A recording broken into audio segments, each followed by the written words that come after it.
Hey everyone, it's Jonathan Thompson from Zero to Finish. And today we're going to talk about one of the more underappreciated aspects of film, sound design.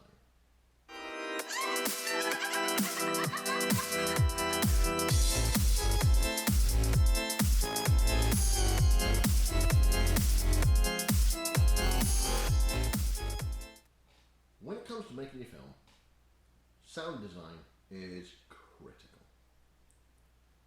It can be the make or break of a film.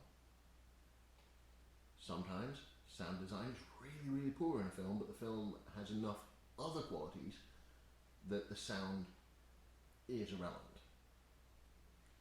Sometimes the sound increases the quality of what's going on. One of the most underappreciated sounds in all of film is silence.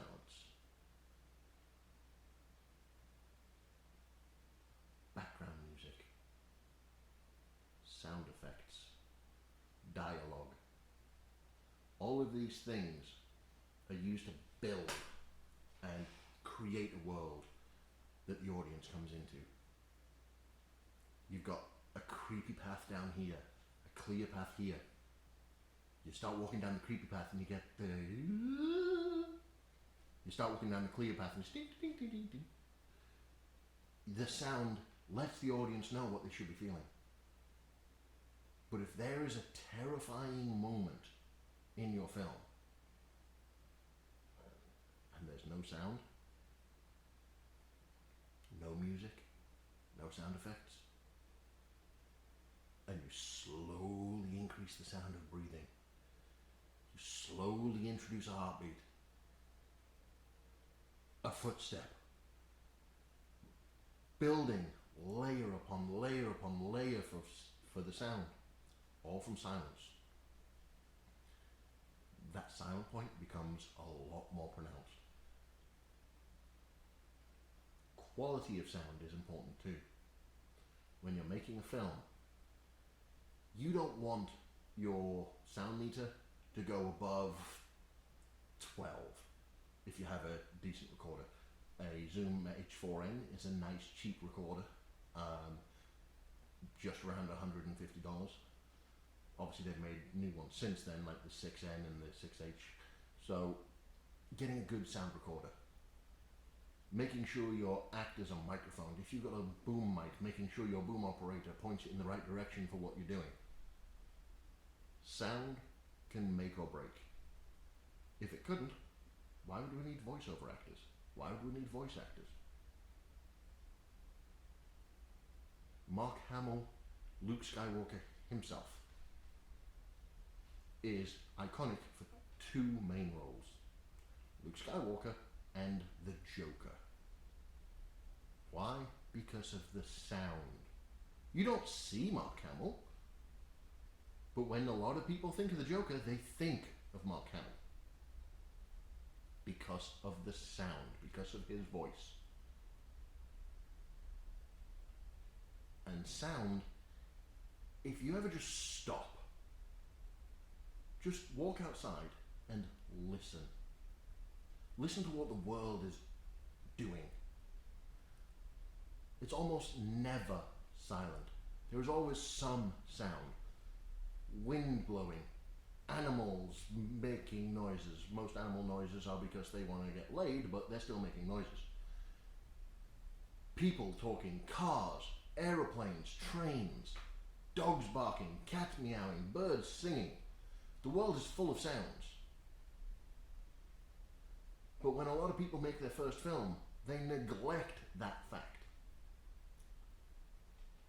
They cut out all the sound except for the dialogue and the music. That's a very two-dimensional sound. That's a very plain existence. You want your sounds to represent what's going on. If someone's walking in the forest, add some insect noises. Add some birds chirping. Add some footsteps crunching on leaves. Foley sounds exist for a reason. You can create your own with a good microphone in a sound studio. Watch the video. Someone's walking. Okay, get a plate of leaves. Someone jumps into a swimming pool, but you didn't catch the sound right. Get a bathtub and drop a beach ball in there. Have your music, have your dialogue, but you've got to include other sounds. The sounds create the atmosphere. But a lot of new filmmakers neglect this fact. They don't realize how important every little sound can be. Fire crackling. Fire doesn't just crackle. Fire creates its own wind. It has a subtle roar. It has a whooshing through it. Sound created by fire is a plethora. It's an orchestra of nature. Add those sounds to your film. You go to the city, people yelling, whistling, cars honking, cars driving, rodents in the street, birds in the sky. There is always noise. But too often you see an indie filmmaker, it's dialogue. They've cut out the rest of the sounds. The world doesn't exist except for what people are saying. And that's wrong. You've got to have those sounds. For your audience to believe your story, those sounds have got to be there. They can be subtle. They can be on 4 or 5 different soundtracks where you can barely hear them. And you're thinking to yourself, well, if they can barely hear them, why are they in there? Because it adds atmosphere, it adds depth. It brings your audience's real life experiences into your film. And that's where you get your audience. They need to be in your film. Your characters, give them a place that they can be without the moral objections. If you're creating a horror film, they can be the killer. Oh, I wouldn't have done that. I'd have done it this way. But they're not acting on it. They're just commenting. Oh, I would have done it this way. And they're morally free because it's not a real person. It's a character. We know that person didn't get hurt. But if there's no background noise, they're not going to get into it. They're not going to fully appreciate what you're doing for them. You've got a moment where the killer kills someone and the victim screams, ah, it's all beautiful. Silence.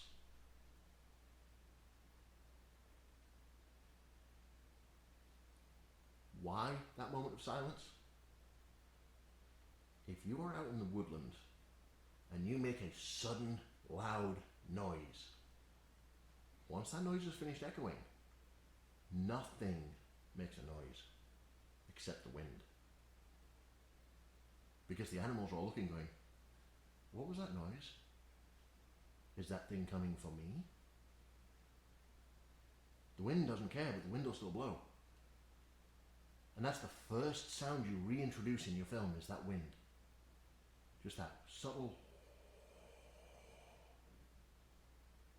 Then you start slowly reintroducing the animals. And everything goes back to normal. Something horrific just happened. You just gave your audience a bloodbath. And the world returned to normal. They don't need to see anything, but if they hear it, it's a lot more chilling. It's a lot more believable. So when you're working on your sound for your film, think layers. Think, this is more important than this, but this still needs to be here. A film that is critically acclaimed. I love this film, series of films, for their action and their story, is the John Wick films. When I watched them, I was not impressed with the sound design. Why? Because you can barely hear the dialogue over everything else that's going on. Well, that's because he was this cold assassin and he doesn't raise his voice and he's all quiet. It's okay, I can appreciate that. So was Snake Plissken, but I understood every word he said. Kurt Russell, Escape from LA, Escape from New York, Soldier. Barely says 3 sentences, but you understood every word, and that made a bigger impact. There's a scene in Soldier where he's on the radio, and all he does is he pushes the mic and doesn't say a word, he just creates a sound. But everyone knew what that sound meant, and everyone could hear it. Now, I'm not knocking John Wick at all. Those films were amazing. They are great action films. The action is beautiful. Keanu Reeves worked his butt off learning those moves, and it shows. I'd have just preferred it, my personal touch here, I'd have preferred it if they turned the volume on the dialogue up just a little. And you can do that in editing. He doesn't need to change the volume he is speaking at all. The actor can say the lines as quietly as he wants. As long as the microphone picks it up, that sound guy can bring up that volume. When you're layering your sounds, you need to think of your audience. What is the most important sound for the audience? If they have to strain to listen to what the actors are saying or read the lips, and you're doing a shot from over the shoulder, you've just lost a good portion of your audience. But you still need the other sounds in there. Car chases. You need that roaring engine. You need that revving sound. You need all of the adrenaline. You need the, from an outside shot, you need the woof as the car goes past. You need the people screaming as they jump out of the way. All of these sounds are laid on top of the sounds of the environment. It's not uncommon for my productions to have twice as many sound layers as they do visual layers. I use DaVinci Resolve because it's a multi-layer program.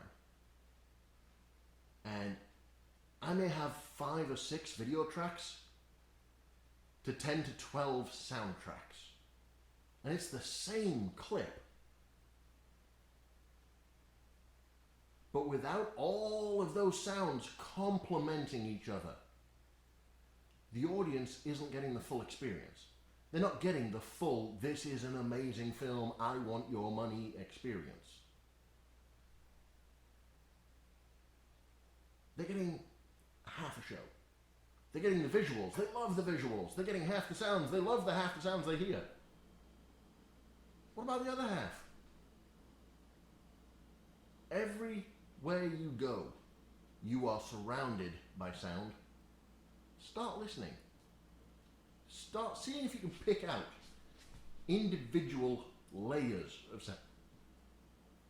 When you're out and about in the city, or when you're out about in the countryside, pay attention to what's going on around you. Listen. See if you can pick out the individual layers of sound. The different types of animal. Can you tell the difference between a cricket chirping and a mockingbird? Can you tell a hawk from an owl? Can you tell the size of an animal making a noise by its sound? Can you tell what kind of vehicle it is? A Ford Mustang has a very unique sound. So does a Dodge Ram. A Volvo has a sound, and a Volkswagen has a sound. Everyone in your life has a unique sound. But that's not the only thing you're listening to. That's not the only sound that's ever present. So why would your films not include all of that sound? Why would they not be realistic in their sound as well as their visuals? As an indie horror maker, the use of sound creates the scares. It creates that moment when something happens, we go, ah! Because the audience is programmed. They are trained that this sound means something's about to happen. And they're on their seats waiting for it. Like, oh, something's about to happen, something's about to happen, something's about to happen, and then you don't give it to them. and they relax, and then it's there.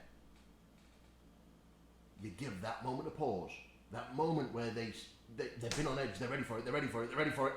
Oh, it's not there. Oh, they were just messing with me. And then hit them in the face with it. All of that is done with sound.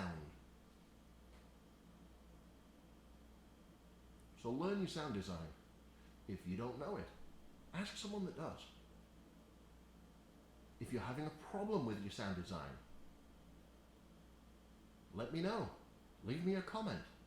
Go to my website, jonathanthompson.org. Book a discovery call. See what I can do to help you make your film. Hit subscribe. Hit the notification button. I do a video every week where I discuss different aspects of the filmmaking process.